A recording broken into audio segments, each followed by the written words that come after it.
Chers tous, bonsoir. Cas chanceux, jeudi 26 octobre 2023.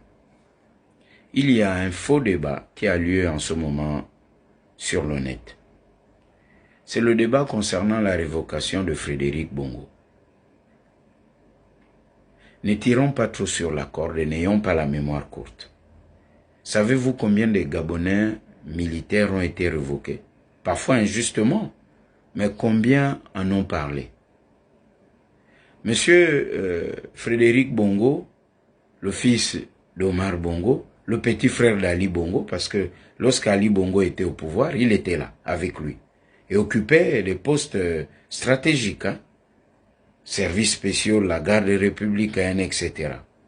Où était-il pour conseiller son grand frère le président, lorsque les ennemis du Gabon pillaient le Gabon, ou lorsqu'ils ont cassé la cité de la démocratie, l'œuvre d'Omar Bongo? Pour une fois, le Gabon était devenu la capitale du continent africain lors du sommet de l'OUA.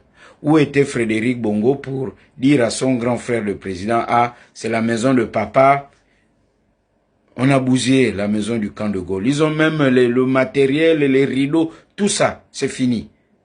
Bousillé, c'est devenu un grand taudis. Même Hitler, qui était le concepteur de quelque chose d'aussi mauvais que le nazisme, on étudie son histoire, il y a encore les traces.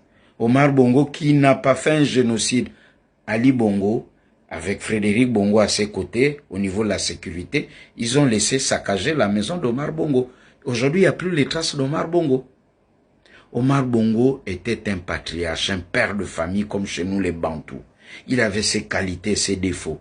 Comme tout le monde. Chacun de nous a un père et une mère avec ses qualités et ses défauts.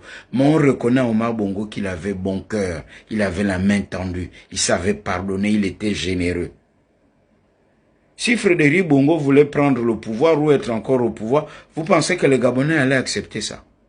Si quelqu'un d'autre venait au pouvoir, et ils ont même la chance, les Bongo, que ce soit Oligui Nguema qui les connaît, qui est de la province, qui a été à côté d'Omar Bongo, parce que si c'était quelqu'un d'autre, ça allait se passer comment?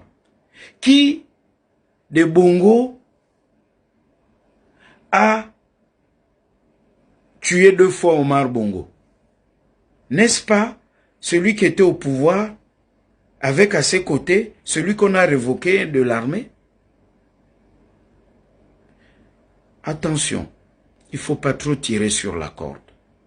Ce sont même certains enfants d'Omar Bongo, certains membres de sa famille qui ont sali le nom Bongo. Et quand on dit Bongo, ah, on n'en veut plus, on ne veut plus entendre parler de Bongo. C'est à cause de ce type de personnes. Monsieur le Président de la Transition, les Gabonais attendent une chose, que vous améliorez les conditions de vie et de travail des militaires gabonais. Car tous les Gabonais normaux, ceux qui n'ont pas plusieurs nationalités là, qui ont les pères, les mères, les frères et sœurs, les époux et les épouses, les membres de leur famille dans les corps habillés là, ceux-là veulent que les conditions de vie de nos militaires et dans les casernes changent. Plusieurs d'entre nous avons grandi dans les casernes militaires. Ali Bongo Ndimba, fils d'Omar Bongo Ndimba, était ministre de la Défense. On a vu le résultat. Regardez le bâtiment de la DGR. Regardez les conditions de vie et la base des sapeurs-pompiers, malgré leur volonté. Si Oligui Nguema et les militaires n'étaient pas venus, ce n'est pas Frédéric Bongo qui allait penser au bonheur des Gabonais. Ne nous mentons pas. Et à la sécurité des Gabonais. Où était-il lorsque les Gabonais étaient dans l'insécurité? Vous avez vu Frédéric Bongo fréquenter les gens dans les quartiers? Je n'en fais pas un débat personnel. Il a été révoqué. Que je sache, on l'avait affecté en Afrique du Sud. Qui l'a vu? À l'ambassade d'Afrique du Sud, attaché militaire, je crois. Il a été nommé directeur adjoint de l'école de la gendarmerie. Qui l'a vu? Il est révoqué. Il est révoqué.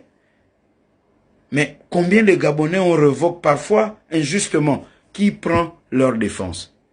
Mais attention, il faut que les autorités de la transition voient aussi ces médias en ligne qui pullulent au Gabon.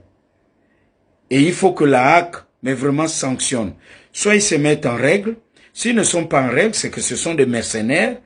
Et de ce qui me revient, de plus en plus, ces médias sont contrôlés. Ces médias sur Internet, à l'extérieur du Gabon et parfois même par ceux qui sont en prison en ce moment. Voilà pourquoi je dis aux Gabonais, soyons vigilants, aidons les militaires à stabiliser notre pays.